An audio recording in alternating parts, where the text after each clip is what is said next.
into that. Thank you. Thank you. Vice Chair Murphy. Thank you very much. Madam Secretary, AI is an enormous growing industry critical to the future economic health of the country. We have had the benefit over the years of the top talent in AI, researchers, students coming to the United States to help us grow that industry.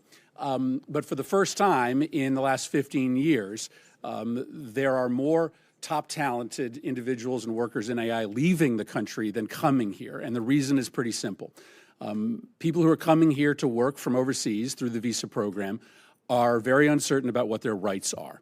And that is because of the actions this administration has taken. So I think it's important to get on the record for those individuals who are here currently and those thinking of coming to the United States to work or to study to understand what their rights are. So let me ask you a series of pretty simple questions. Probably the key of right amongst the 5 freedoms is the right to free speech, the right to express your own personal opinion about politics, culture, the economy. Do you believe that you have the right to detain or deport a U.S. citizen for simply expressing their political opinion, a U.S. citizen? No. No. Do you believe that you have the right to detain or deport a legal permanent resident for expressing their political opinion? I don't make decisions on legal status here in the United States. The Department of State does that, and I would say that as they've gone through an evaluation of who gets a visa, who gets legal status, green cards, they've been evaluating and discussing how that applies. Well, to people I acknowledge that that you don't. I acknowledge you don't make. Right. But if someone is a legal permanent resident of the United States, I'm not talking about an H-1B or a student visa holder. I'm talking about a legal permanent resident. If you are a legal permanent resident, do you have the right to detain or deport that person simply for expressing their political opinion? The Department of State makes those decisions. No, and the they Department don't. of Homeland Security. You make that decision about who you have the right to detain or deport.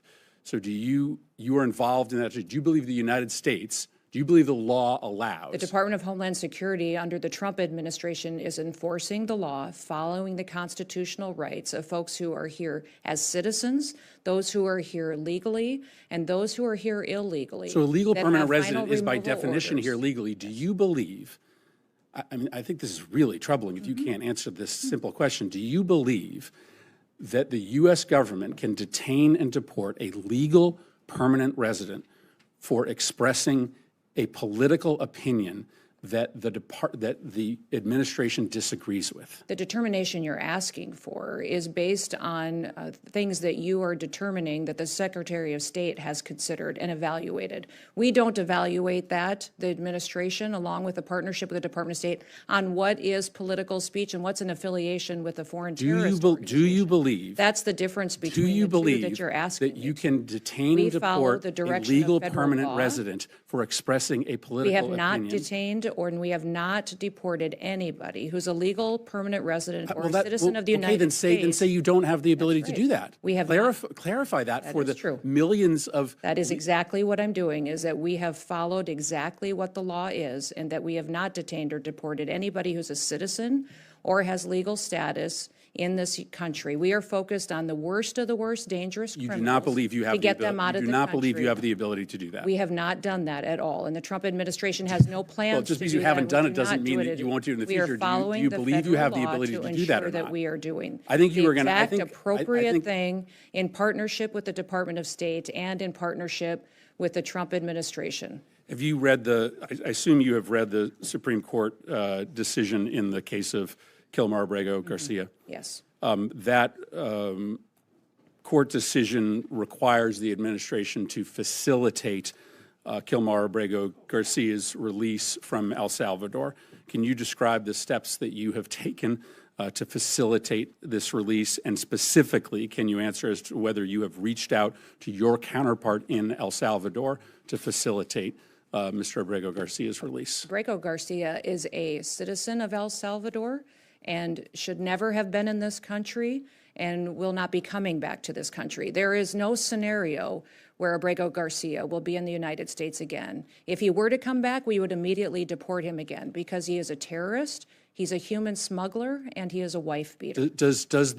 You've read the Supreme Court decision. Does the Supreme Court decision not require you to facilitate the return of Mr. Abrego Garcia? The Trump administration is complying with all court orders and judges' orders. Does the Supreme Court order require you to facilitate the return of Mr. Abrego Garcia? Is a citizen of El Salvador. It is up to the president of the El Salvador to make the decision. You're a defendant in the on if he is case. coming back. It's been a big topic of conversation between all of us, between the country. When the president visited the United States of America, it was discussed and talked about there. The president has been very clear on this issue, as the Secretary of State and I have as well. Abrego Garcia is not a citizen of this country and is a dangerous individual who does not belong here. I will not ask another question, Madam Chair. But the discussion, we would immediately but the discussion deport him. ends when the Supreme Court rules 9-0 that you have to facilitate his release. And the fact that you can't even acknowledge the wording of the order, which commands you to facilitate his release, and you advertise to this committee that you are going to willfully ignore the ruling, and that is incredibly true, chilling Senator. for the balance of powers in a democracy that relies on the executive branch to honor decisions made by the highest court of the land. At least have a commitment, Madam Chair, that senators on this committee will be allowed to submit questions for the record. Absolutely. And that you will Absolutely. ask the secretary to answer those questions. Absolutely. Yes. Senator Peters. Thank you, Madam Chair.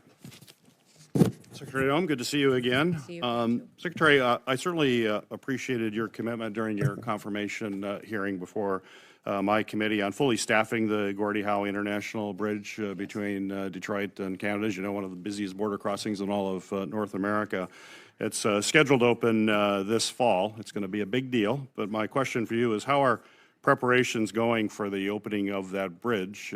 Obviously, your department will play a big role in that opening. Yes, we're excited about it. We're thankful that the construction has been completed and that it's working well, and we're excited to coming up there and having the celebration with you. Do you have the resources and personnel in place now? Yes, we do. Good. I also appreciated your commitment to fully building out the Northern Border Mission Center, which will be located at Selfridge Air National Guard Base to coordinate all that goes on along the northern border. How is the build-out of that center progressing, please? It's going well. It's on track. I haven't heard of anything that has been delayed, and I can get you a more detailed update, though, if you would like one. I would. If we could follow up that'd be after this hearing, I would appreciate that. As ranking member of the Homeland Security and Government Affairs Committee, I have sent you 9 letters since you have been sworn in as Secretary of Homeland Security. So far, I've received only 2 replies, and quite frankly, one of those was completely unsatisfactory. And while I understand you've had a busy start, like you have a lot on your plate, including travel, responses to congressional oversight requests are a priority. And I think you hold that view, but we're not seeing it being demonstrated, unfortunately. So my question for you is, when can I expect responses to these letters? And can you commit to getting me responses certainly before our budget hearing, before his GAC coming up?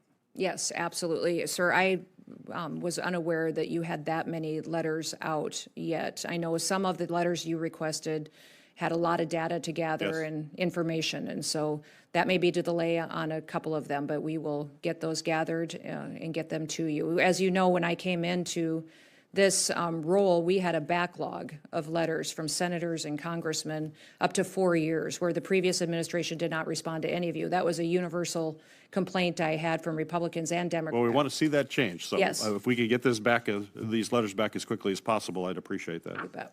As you know, Madam Secretary, Congress spent years creating CISA, clarifying its mission and ensuring that the agency can employ the most skilled federal employees to protect our federal cyber networks and critical infrastructure from attacks. During your confirmation process, you stated that you wanted to get CISA back on mission, but quite frankly, you were very light on specifics of what that actually meant. Now that you've been in your position for several months, could you explain to us in detail what getting CISA back on its mission means? And I mean, with some specificity, which offices and programs in CISA do you consider to be off mission, and which ones do you consider to be on mission? Well, as you know, CISA, under the last administration, got involved in being somewhat of the role of the Ministry of Truth. They were defining what was misinformation, disinformation. They were out doing election security missions, what were censorship, and deciding what was truth and what wasn't truth, and we have eliminated those functions within CISA. CISA was created to be an entity that supported small and medium businesses and also critical infrastructure, Yes, our electrical grid, our water systems, that are vulnerable to hacking attempts and influence from foreign countries, but enemies of the United States of America. So we are building out those. And I agree with all this. I just limited time here. Yep. I agree with all that, and that is the central focus that it has to continue. But I want to clarify, because you talked about misinformation. I've heard this a lot. Yep. Certainly, I don't want to have any agency putting out misinformation. But CISA had 15 full-time employees assigned to countering misinformation mission.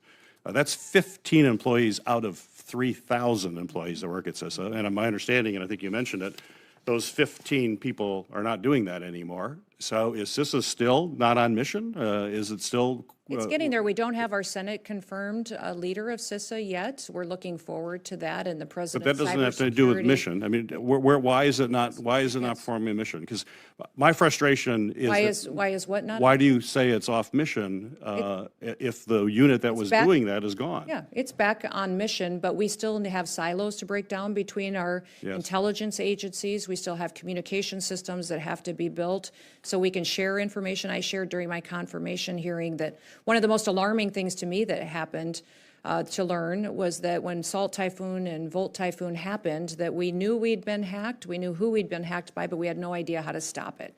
And so building those relationships with the private sector to help us go out there and really get the information that we need to get the technology and expertise to get in front of those bad actors that would infiltrate our systems, I think is incredibly important. So making sure that we have those partnerships to get them with us, sharing information and advice and wisdom on how to stop these hackers before they steal our critical information is very, very important. If you know better than anybody, better than I do even, that we have 10 of the 16 critical infrastructure components under the Department of Homeland Security. So this is a top priority of President Trump.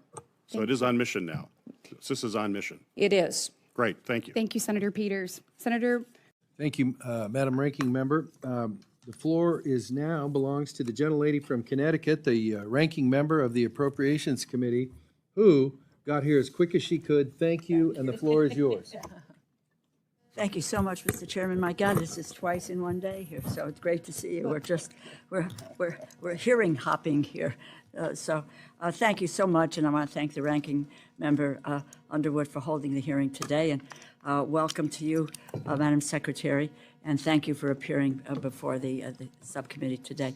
I just want to begin with a message to your workforce, if I might, and that's I'm grateful, very grateful for the work that they do, from search and rescue efforts of the Coast Guard to our first responders around the ground after natural disasters to those keeping us safe in the air and on the ground and at sea. I want to start with some big picture questions because I think we know very little of the details about where the $646 million cuts within FEMA's grant programs will come from. It is no secret that there are numerous reports of you, if we need to correct the record, stating that you want to, quote, eliminate FEMA within the Department of Homeland Security. I'm concerned about the direction that the administration is taking with regard to FEMA, canceling programs like BRIC, a program enacted into law by President Trump in his first term without any evidence of waste, fraud, and abuse, alongside the freezing of grants, and now 2026 budget requests targeting even more of FEMA's resources. And right now, in terms of looking at the cancellations, the Science and Technology Directors, Centers of Excellence, and Office of University Programs. As I mentioned, the FEMA-administered grant programs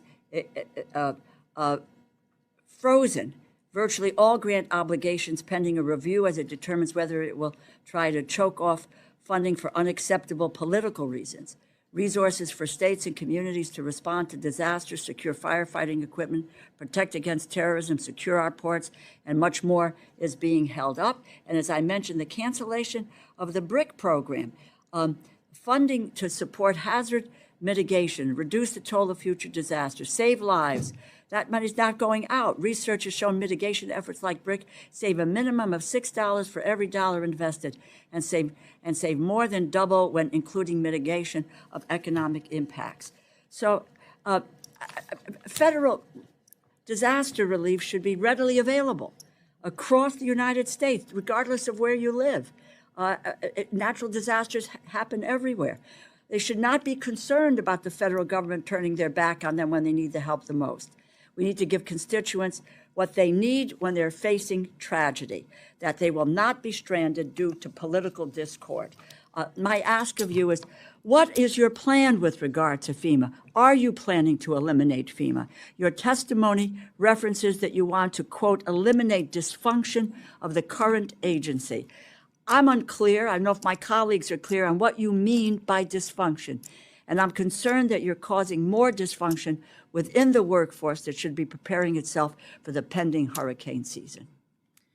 Well, thank you for your question and the discussion on this topic today. President Trump has been very clear since the beginning that he believes that FEMA and its response in many, many circumstances has failed the American people, and that FEMA as it exists today should be eliminated and empowering states to respond to disasters with federal government if you'll just, support. with all due respect, where is the evidence of the failure of FEMA? I don't know about everybody else on this. My state, Connecticut, was hit very, very hard with Superstorm Sandy. Every community in some way or another has been hit by that. And the FEMA on the ground, people come in, work with the families, deal with getting the funding out. Where is the evidence of the failure of FEMA? Congresswoman, we still have claims open from Hurricane Katrina. We have fire claims that are still unpaid to people who said they were due them 7 to 8 to 10 years old. They have never been paid by FEMA. So one of the worst things that the federal government can do is to stand up in front of the American public and say, we will be there, we will walk alongside you in the most horrible time of your life, and then never follow through on it. Well, that's what the president has said is he's sick and tired of federal agencies that pick and choose who wins and who loses. He wants to make sure that the federal government's commitment, when it makes a commitment, that it follows through. So he's going to empower states. The federal government is abdicating its commitment to the American people who find themselves. It did certainly under Joe Biden's administration. Now President Trump's going to make sure let me just say this to you. The Office of Professional Responsibility. The Office of Professional, because I knew you were going to go there. As you know, FEMA's Office of Professional Responsibility, under the Biden administration, there was no evidence, no direction or agency or field leadership to discriminate against disaster victims based on political affiliation, which was a charge. I'll follow up with you. Well, and I will follow up. I will follow up, and I'll follow up with my colleagues, quite frankly, and to really listen to people whose states, communities have been devastated, and what role FEMA has played. I don't know how many millions and millions of dollars went out in Louisiana. Actually, I've asked my staff to calculate that when Katrina hit, and the response was overwhelming. And the response has been overwhelming. If you want to make corrections, that's fine. We all agree with that. Yeah, we can point to thousands and thousands of well, if you wouldn't mind getting this committee, the information and the evidence where you talk about the dysfunction of the agency and where it has really failed, that would be important to those of us who are appropriating dollars. And it would appear that the administration overall has a way in which they're looking at dismantling the federal government. The states will never have the amount of money because the federal government isn't going to pass that money to the states to be able to deal with what happens. It's when the federal government comes in and be able to give a hand to do that. And I think it's very clear from what you said that both yourself and the president really want to dismantle the federal government and the agencies that have provided service to the American people for decades. I thank the chair for your time and yield back.